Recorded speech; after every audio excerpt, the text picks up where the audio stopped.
কেমন আছেন সবাই? সুপ্রিয়ার ঘরকন্যা একটা ভিডিওতে সবাইকে স্বাগত। সকাল সকাল তো আমার একই টাইমেই ঘুম ভাঙে। তো আজকে ক্যামেরা থেকে শুরু হলো পাখিদের জল দেওয়া দিয়ে, পাখিদের জল এবং খাবার দুইটাই দিয়ে দিছি।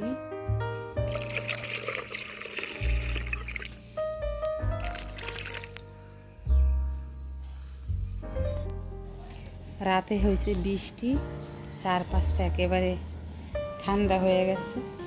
আর একটা জিনিস, আমি যে ফুল গাছে ফুল দেখার জন্য অপেক্ষা করতেছিলাম, আলু ফুল গাছ, যার জন্য আমি এই জায়গাটা পরিষ্কার করতেছিলাম, অ্যাটলিস্ট সেই গাছে ফুল ফুটছে।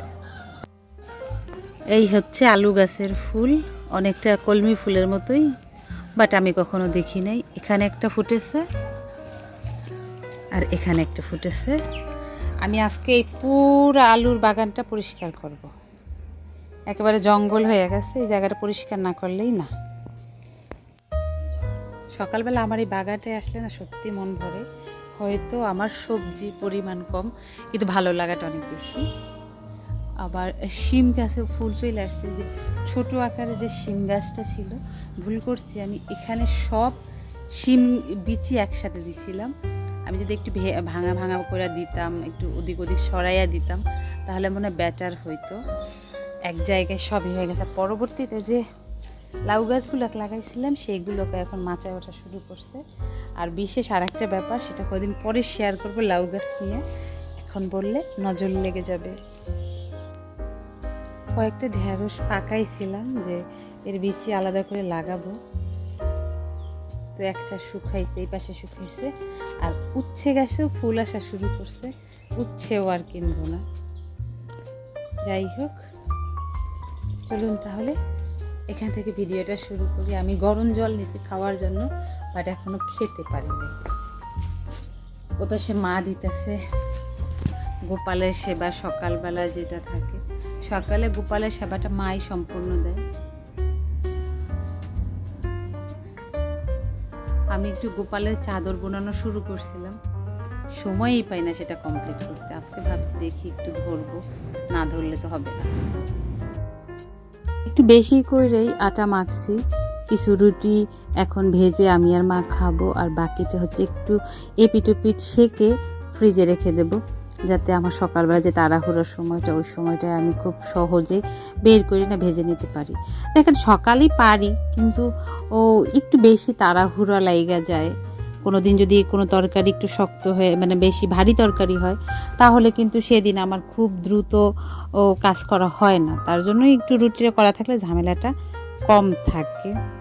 খেয়ে দিয়ে চলে আসছি, সেই মাকে বলতেছে, মা বলতেছে এই ঢেঁড়সটা আগে উঠাও, ঢেঁড়সটা বড় হয়ে গেছে। আর তার আগেও কাজ করব হচ্ছে এইখানে, যেহেতু ও চাইতেছে জায়গাটা একটু পরিষ্কার করতে, তাই আগে শাকগুলোকে রাখি, তারপর বাকিটা পরিষ্কার করব। মূলত আমি কখন আলু গাছের ফুল দেখি নাই, তো এখানে একটু অন্য ধরনের দেখলাম, ফুল মানে কড়ি দেখলাম, সেই অনুযায়ী ভাবলাম হয়তো ফুলটা অন্যরকম হবে। তারপর দেখি যে না, ন্যাচারাল যে কলমি ফুল হয় সেরকমই দেখতে। তারপর ভালোই লাগে। আর যেহেতু গাছ থেকে দুইটা আলু অলরেডি আমি পেয়ে গেছি, তার তো মজাই আলাদা। আলু দিয়ে কিন্তু ডাঁটা শাক খাওয়া হয়ে গেছে, আপনাদের সাথে শেয়ার করা হয় নাই, দারুণ লাগে। আমরা তো বাড়িতে বেসিক্যালি পোড়া খাইতাম অথবা টক, কিন্তু এখানে শাকের মধ্যে দেওয়া হয়, সবাই খুব তৃপ্তি সহকারে খাইছে। আর এই আলু শাকটা না মাছ দিয়ে খেতেও ভালো লাগে, পেঁয়াজ রসুন দিয়ে ভাজি করলেও ভালো লাগে, কালিজিরা দিয়ে ভাজি করলেও ভালো লাগে। নিজের হাতে হইছে। আর মূলত এটা পরিষ্কার করার একটাই কারণ, উঠোনটা একেবারে জঙ্গল হয়ে গেছে, এই জন্যই করা। ঘটনাটা যে ঘটলো বুঝবেন না। কিছুটা জায়গা পরিষ্কার করছি, সেই জায়গায় অনেক আলু, এতগুলি আলু, যেগুলো আগে জানলে আমি গাছগুলো তুলতাম না, খুব বাজে অবস্থা। আমি তো ভাবছি যে আগায় কখনো হয় না, মা বলতেছে যে লাগাইয়া দাও আবার, তো আমি আবার বন্ধ করে দিছি পরিষ্কার করা। এই হচ্ছে আলু, আরও অনেকগুলো ছোট ছোট ছিল, সেগুলো মা লাগাই দিতে বলছে, আমি দিছি। মায়ের অনেক মন খারাপ হয়ে গেছে আলুর জন্য। মা আমাকে পাশে বসে বলতেছিল আলুর কথা, তার কীরকম পরিমাণে ছিল এক সময়। আমি বললাম দুঃখ করে লাভ নাই, আবার হবে, এই জায়গাটা একটু পরিষ্কার। কিন্তু সে আমাকে পুরোটা উঠাইতে দিল না, কিছুটা রাইখাই দিছি। দেখা যাক, অন্য কোথাও লাগাইতে পারলে এখান থেকে তুলে ফেলবো। আমি ঘর বাড়ি একটু পরিষ্কার করে নিই, তারপরে স্নান করতে যাব। আর মায়ের এই বেলায় আর কোনো কাজ নাই, আজকে কোনো গেস্ট নাই, তেমন কোনো চাপ নেই। আমি একটু ঝাড় মোছটাই বেশি করতেছি, বাহিরের কাজগুলো। কয়েকটা নতুন পাত্রে মাটি রাখলাম কিছু গাছ করার জন্য। নিজের কাজ নিজেকেই করতে হবে। আর জানেন, এত খারাপ লাগে, আমি রেগুলার পরিষ্কার করি, সকালে না করতে পারলে রাতে শোয়ার আগে পরিষ্কার করে তারপরে ঘুমাই। কিন্তু এই ধুলোর সাথে না পারি না, এদের সাথে না আমার শত্রুমি আছে কোনো ধরনের, হয়তো তার জন্য ওরা আমাকে সবসময় অ্যাটাক করে। আমার তো এখানে কোনো বন্ধু নাই, তো আমার বয়সী যাদের সাথে একটু কথাবার্তা বেশি হয় তাদেরকেই বন্ধু মনে হয়। এরকমই একজন আছে, উনি আসছিল, অনেকক্ষণ কথা বলল। আর অচেনা জায়গায় যেটা হয়, যার সাথে একটু বেশি কথাবার্তা হয় তার সাথে কিন্তু একটু ভালো সম্পর্ক হয়ে যায়। আর কোথাও তো তেমন বের হয় না, হাতে কয়েকজন মাত্র এখানে আমি চিনি, তাও ম্যাক্সিমাম হচ্ছে আমার থেকে বয়সে বড়, তাদেরকে বন্ধু বলা যায় না। তারা যে সম্পর্কে যেটা হয় সেটাই বলি। তো এনার সাথে একটু বলা যায়, একটু বন্ধু বন্ধু ভাব আছে আমার। ওনারও এখানে শ্বশুর বাড়ি, ওনার বাপের বাড়ি দিনাজপুর।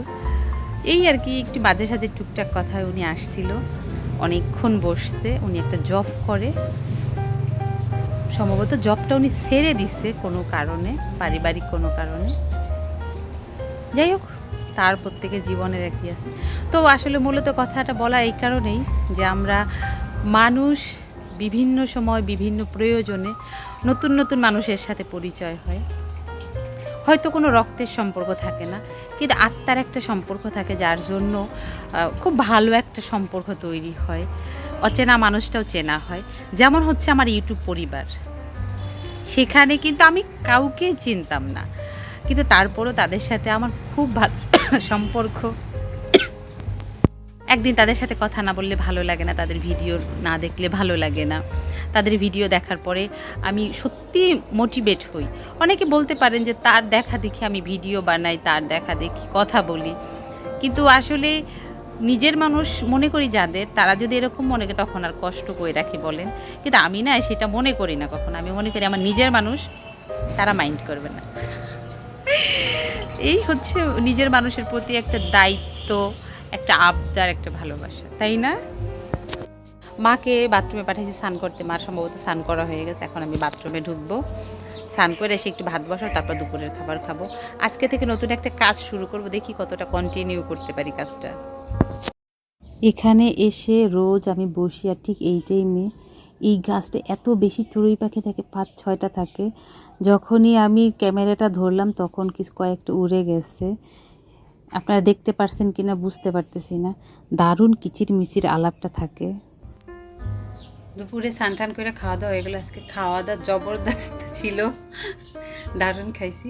আর এখানে বসে বসে না, এই যে এই একটা পেয়ারা গাছ, এখানে ধুন্দুল গাছ উঠছে, তো এইখানে প্রত্যেক দিন অনেকগুলো চড়ুই পাখি উঠে। কি খায় আমি জানি না, হয়তো ছোট ছোট কোনো ধরনের পোকা। দারুণ কিচির মিচির আওয়াজে চারপাশ ভরে গেছে। একদিনও না ফোনে ক্যাপচার করতে পারি না, আজকে করলাম। খাওয়া দাওয়ার পরে একটু বসছি মেশিনে, অলসতার কারণে না কোনো কাজই হইতেছে না। তা আজকে একটু বসছি, কাজ করবই এই উদ্দেশ্যে। মা লোক শুইছে, আমি এখন বসে বসে এদিকে একটু দেখতেছি চড়ুই পাখিগুলো, আর আমার কাজ নিয়ে মেশিনে বসছি। বসে বসে এই কাজগুলো করলাম, এই ব্লাউজটা করলাম। এই ব্লাউজটা মূলত আমার বোনের জামার কাপড় দিয়ে করা। এটা অনেক পুরনো কাপড়, আমার বোনের জামা বানাই দিয়েছিলাম। এরপর যে কাপড়টা ছিল, কালার কাপড়টা আমার খুবই পছন্দের ছিল। আমি জোড়া তালি দিয়ে, মানে একটু একটু দিয়ে ম্যাচিং করে বানাইছিলাম। আর এই যে কাপড়টা, এটা আমি নিউ মার্কেট থেকে 100 টাকা দিয়ে কিনছিলাম, কিন্তু অনেক দিন যাবৎ আমার ঘরে পড়েছিল। এটাকে আর বানানো হয় নাই, এটা কাইটা রাখছিলাম। অ্যাটলিস্ট আজকে বানাইলাম, খুব সিম্পলভাবে বানাইছি। আর জামাটার কাপড় একটু কম ছিল বিদে, যেহেতু 100 টাকার কাপড়, এটা তো বোঝাই যায়।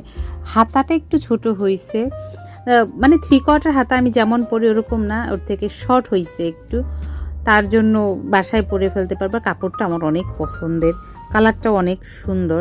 ছাড়ে চলে আসছে, ওনার টিফিনের ব্যবস্থা করতেছে, উনি সাথে করে টিফিন নিয়ে আসছে আজকে। যাই হোক, চলুন তাহলে ভিডিওটা আজকের মতো এখানেই শেষ করছি। যদি ভিডিওটা ভালো লেগে থাকে অবশ্যই একটা লাইক করে দেবেন, আর ভিডিও সম্পর্কে কিছু জানার থাকলে অবশ্যই কমেন্ট করে জানাবেন। সবাই সুস্থ থাকবেন, ভালো থাকবেন, সাবধানে থাকবেন। দেখা হবে পরবর্তী আরও একটা ভিডিওতে।